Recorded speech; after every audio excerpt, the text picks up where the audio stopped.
Daily ജീവിതത്തിൽ ഇന്ന് പ്രഭാതത്തിൽ നാം വിശുദ്ധിയെക്കുറിച്ചാണ് ചിന്തിക്കുന്നത്. ഈ കാലഘട്ടങ്ങളിലൂടെ കടന്നു പോകുമ്പോൾ ദൈവീകത നഷ്ടപ്പെട്ടു പോകുന്ന ജീവിതത്തിൻ്റെ ഒരു തലമാണ് വിശുദ്ധി എന്ന് പറയുന്നത്. വിശുദ്ധി നഷ്ടപ്പെട്ടു പോകുമ്പോൾ കൃപയുടെ തലങ്ങളും ജീവിതത്തിൽ നഷ്ടപ്പെട്ടു പോകുന്നു എന്നാണ് പൗലോസ്ലീഹ എബ്രായ ലേഖനത്തിലൂടെ കടന്നു പോകുമ്പോൾ 12-ാം അധ്യായം 14-ാം തിരുവചനം നമ്മെ ഓർമ്മപ്പെടുത്തുന്നുണ്ട്. വിശുദ്ധി കൂടാതെ ദൈവത്തെ പ്രസാദിപ്പിക്കുവാൻ സാധിക്കുകയില്ല. വിശുദ്ധിയുടെ തലം നഷ്ടപ്പെട്ടു പോകുമ്പോൾ നാം അറിയാതെ നമ്മുടെ ജീവിതത്തിൽ കൃപയുടെ തലവും നഷ്ടപ്പെട്ടു പോകുന്നു എന്നുള്ളതാണ്. കൃപയില്ലാതെ പോകുന്ന ജീവിതത്തിൻ്റെ തലങ്ങൾ പലപ്പോഴും ആയിരിക്കുന്ന മേഖലയിലെ നന്മ തിന്മകളെ തിരിച്ചറിയാൻ സാധിക്കുന്നില്ല എന്നുള്ളതാണ്. ആ തിരിച്ചറിവിൻ്റെ ബോധ്യം നൽകുന്നതാണ് വചനം എന്ന് പറയുന്നത്. വചനം നമ്മുടെ ജീവിതത്തെ ഓരോ നിമിഷവും വിശുദ്ധീകരിക്കുന്നുണ്ട്. അത് വചന വായനയിലൂടെ, കുടുംബ പ്രാർത്ഥനയിൽ നമ്മൾ നടത്തുന്ന വചന വായന, വിശുദ്ധ കുർബാനകളിൽ, പ്രാർത്ഥനകളിലൊക്കെ വചനം വായിക്കുമ്പോൾ ആ വചനം നമ്മുടെ ആത്മീയ തലത്തെ, നമ്മുടെ മനസ്സിനെ, നമ്മുടെ ശരീരത്തിൻ്റെ ഭാഗങ്ങളെ, നാം ആയിരിക്കുന്ന ജീവിത മേഖലകൾ, നാം വായിക്കുന്ന നിമിഷങ്ങളിൽ നാം ആയിരിക്കുന്ന വായു മേഖലകളൊക്കെ വിശുദ്ധീകരിക്കുവാൻ, നവീകരിക്കുവാനൊക്കെ ഈ വചനത്തിന് സാധിക്കും. പ്രഭാഷകൻ്റെ പുസ്തകം 13-ാം അധ്യായം 25-ാം തിരുവചനത്തിലൂടെ കടന്നു പോകുമ്പോൾ വചനം ഇപ്രകാരം നമ്മൾ വായിക്കുന്നുണ്ട്: നിൻ്റെ ഹൃദയത്തിൻ്റെ നന്മതിന്മകൾക്കനുസരിച്ച് മുഖഭാവം മാറും എന്ന്. ഉള്ളിലെ കൃപ നഷ്ടപ്പെട്ടു പോകുമ്പോൾ മുഖത്തെ പുഞ്ചിരി നഷ്ടപ്പെട്ടു പോകുന്നു എന്നുള്ളതാണ്. ഈ കാലഘട്ടങ്ങളിലൂടെ കടന്നു പോകുമ്പോൾ മനുഷ്യൻ നേരിടുന്ന ഏറ്റവും വലിയ വേദന എന്ന് പറയുന്നത് ഒറ്റപ്പെട്ടു പോയി എന്നുള്ളതാണ്. ഈ ഒറ്റപ്പെടലിനെ ജീവിതത്തിൻ്റെ തലത്തിൽ അതിജീവിക്കുവാൻ ഒരു വ്യക്തിക്ക് കൊടുക്കുന്ന ഏറ്റവും വലിയ ശക്തി എന്ന് പറയുന്നത് നമ്മുടെ പുഞ്ചിരിയാണ്. ആ പുഞ്ചിരി, നന്മ നിറഞ്ഞ ഒരു പുഞ്ചിരി മറ്റുള്ളവർക്ക് സമ്മാനിക്കാൻ സാധിക്കുന്നത് ഉള്ളിൽ വിശുദ്ധിയുള്ളവർക്ക് മാത്രമേ സാധിക്കുകയുള്ളൂ. ആ വിശുദ്ധിയുടെ തലത്തെ ഈ പ്രഭാതത്തിൽ നമുക്ക് ബലപ്പെടുത്തിയെടുക്കുവാൻ പരിശ്രമിക്കാം. നമ്മുടെ പ്രാർത്ഥന വഴി, നമ്മുടെ വചന വായന വഴി, വിശുദ്ധ കുർബാന സ്വീകരണം വഴി ഒക്കെ ഈ ഒരു വിശുദ്ധിയെ കുറേ കൂടി വളർത്തിയെടുക്കുവാൻ നമ്മുടെ ജീവിതത്തിൽ നമുക്ക് സാധിക്കണം. എപ്പോഴാണിത് സാധിക്കുന്നത്? ഹഗായി പ്രവാചകൻ്റെ പുസ്തകത്തിലൂടെ കടന്നു പോകുമ്പോൾ 1-ാം അധ്യായം 9-ാം തിരുവചനം പ്രകാരം നമ്മൾ വായിക്കുന്നുണ്ട്: നിൻ്റെ സ്ഥിതിയെപ്പറ്റി നീ ചിന്തിക്കുവിൻ. നീ ഏറെ നേടി അല്പം മാത്രം കൊയ്തു നീ ഭവനത്തിലേക്ക് കൊണ്ടുവരും, ഞാനത് ഊതിപ്പറപ്പിക്കും. എന്തുകൊണ്ടെന്നാൽ നിൻ്റെ ആലയം തകർന്നു കിടക്കുന്നുകൊണ്ട് തന്നെ. ആത്മീയതയുടെ വിശുദ്ധി നഷ്ടപ്പെട്ടു പോകുമ്പോൾ നമ്മുടെ ജീവിത മേഖലകൾ പോലും, നമ്മുടെ അധ്വാനങ്ങൾ പോലും നമുക്ക് വേണ്ട രീതിയിൽ അനുഗ്രഹമാക്കി ഒരുക്കുവാൻ സാധിക്കുകയില്ല. അപ്പോൾ അനുഗ്രഹമാക്കി മാറ്റുവാൻ സാധിക്കുന്നത് നമ്മുടെ ജീവിതത്തിൻ്റെ വിശുദ്ധിയാണ്. അതുകൊണ്ടാണ് ജോഷ്യ പ്രവാചകൻ്റെ പുസ്തകത്തിലൂടെ കടന്നു പോകുമ്പോൾ 3-ാം അധ്യായം 4-ാം തിരുവചനം വചനം ഓർമ്മപ്പെടുത്തുകയാണ്: നിങ്ങളെ തന്നെ വിശുദ്ധീകരിക്കുക, ദൈവം നിങ്ങളുടെ ഇടയിൽ അത്ഭുതം പ്രവർത്തിക്കും. അപ്പോൾ ദൈവത്തിൻ്റെ അത്ഭുതം കടന്നു വരുവാൻ, ദൈവത്തിൻ്റെ കൃപ കടന്നു വരുവാൻ, ദൈവാനുഗ്രഹം കടന്നു വരുവാൻ ദൈവം നമ്മുടെ ജീവിതത്തിൽ ആഗ്രഹിക്കുന്നത് നമ്മുടെ വിശുദ്ധിയാണ്.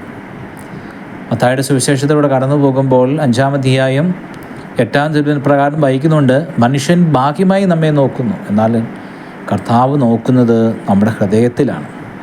ഹൃദയത്തിൻ്റെ വിശുദ്ധിയാണ്.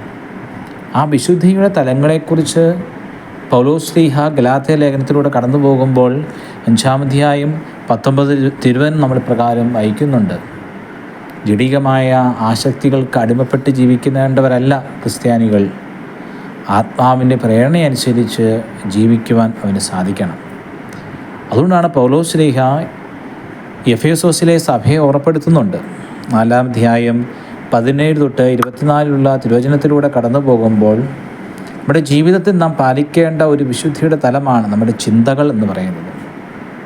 നമ്മൾ വെറുതെ ഇരുന്ന് പോകുമ്പോൾ, വെറുതെ സമയം കളയുമ്പോൾ, നമ്മൾ ചിന്തിക്കുമ്പോൾ ആ വ്യർത്ഥ ചിന്തയിൽ നമ്മൾ ആയിരിക്കുന്ന ഒരു സമയങ്ങൾ പലപ്പോഴും നമ്മുടെ ജീവിത തലങ്ങളിലേക്ക് അശുദ്ധി കടന്നു വരാൻ സാധ്യത ഏറെയാണ്.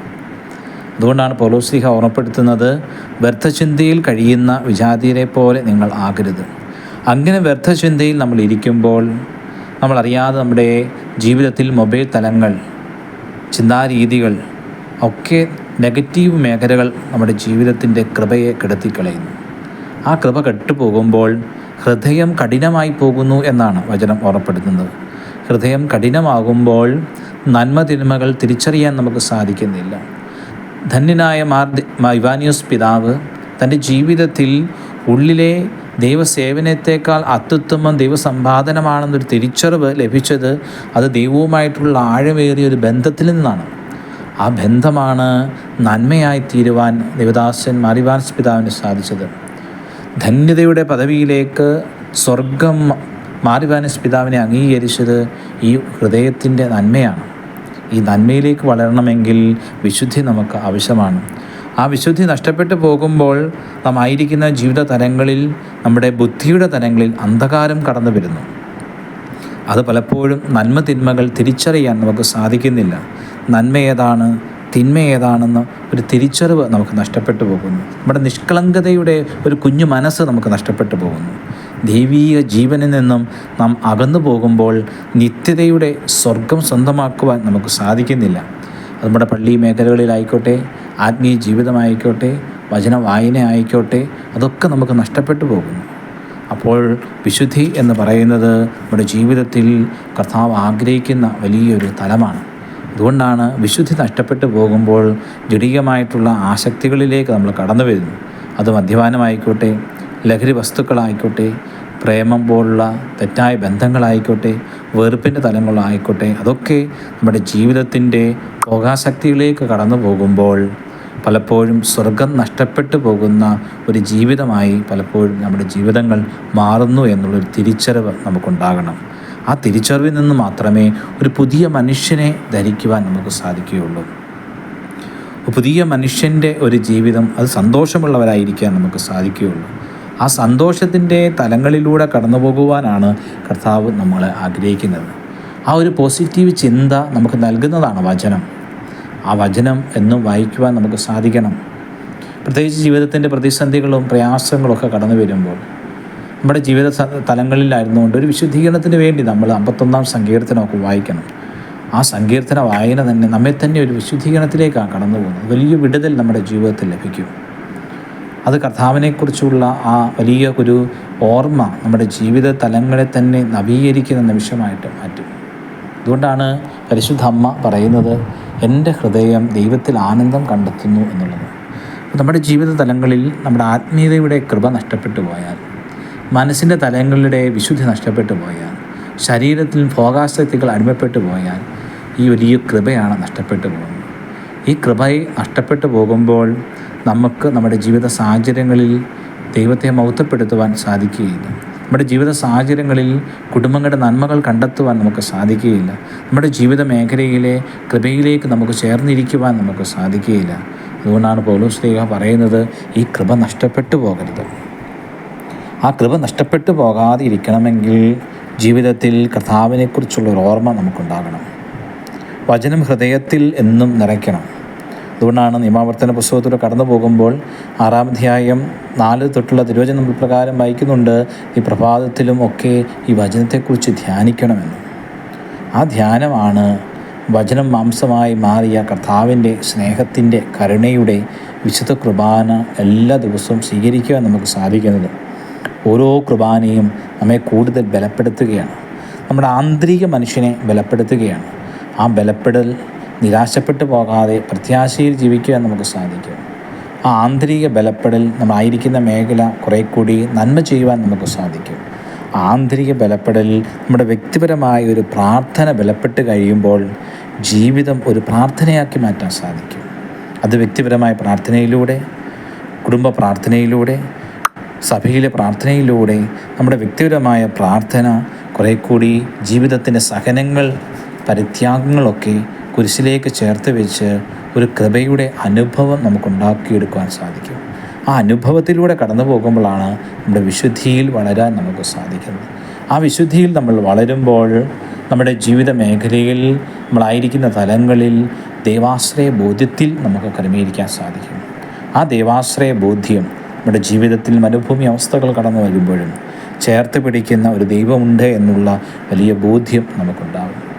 ആ ബോധ്യമാണ് ഒറ്റപ്പെട്ടു പോയില്ല എന്ന്, ദൈവം കൂടെയുണ്ട് എന്നുള്ള വലിയൊരു ബോധ്യം നമുക്കുണ്ടാകും. നമ്മുടെ ബലഹീനത ബലപ്പെടുത്തുന്ന പരിശുദ്ധാത്മാവിൻ്റെ കൃപയെ നമുക്ക് ഉജ്ജ്വലിപ്പിക്കാൻ സാധിക്കും.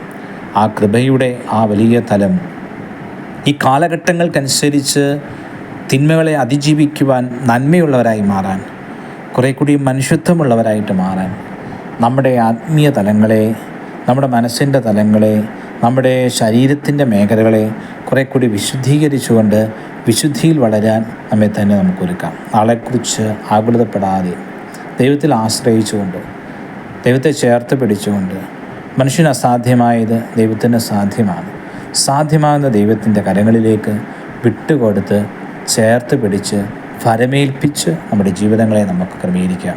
അങ്ങനെ ഒരു പുതിയ സൃഷ്ടിയാകുവാൻ തക്കവിധം നമ്മുടെ ജീവിതങ്ങളെ നമുക്ക് ക്രമീകരിക്കുമ്പോൾ നമ്മുടെ ജീവിതം കർത്താവിൻ്റെ കരങ്ങളിൽ പ്രത്യാശഭരിതമാണ്. നമ്മുടെ ഭാവി എന്തായിരുന്നാലും, നമ്മുടെ ജീവിതത്തിൻ്റെ മേഖലകൾ എന്തായാലും, നമ്മുടെ സ്വപ്നങ്ങൾ എന്തായാലും അതൊക്കെ പൂർത്തീകരിക്കാൻ എൻ്റെ തമ്പുരാന് സാധിക്കും. ചേർത്ത് പിടിക്കുവാൻ ദൈവം ആഗ്രഹിക്കുന്ന ഒരു ദൈവമാണ്, ചേർന്നിരിക്കുവാൻ ആഗ്രഹിക്കുന്ന ഒരു ദൈവമാണ്.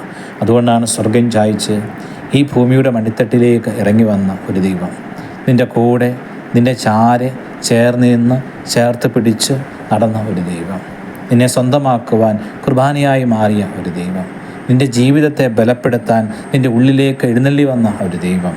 ആ ദൈവത്തിൻ്റെ സ്നേഹം, ആ ദൈവത്തിൻ്റെ കരുണ, ഇത് തിരിച്ചറിയാൻ നമുക്ക് സാധിക്കുന്നത് നമ്മുടെ ജീവിതത്തിൻ്റെ വിശുദ്ധിയുടെ മേഖലയാണ്. ആ വിശുദ്ധിയുടെ തലങ്ങളെ കുറേ കൂടി നമുക്ക് വളർത്തിയെടുക്കുവാൻ പരിശ്രമിക്കാം. കാൽവരിയുടെ കുരിശിലേക്ക് ജീവിതത്തിൻ്റെ മേഖലകളെ ചേർത്ത് വെച്ച് അതിനെ കഴുകി വിശുദ്ധീകരിക്കുന്ന ദൈവത്തിൻ്റെ രക്ഷാനുഭവത്തിൻ്റെ മേഖലയിലേക്ക് നമ്മുടെ ജീവിതങ്ങളെ ചേർത്ത് പിടിക്കാം.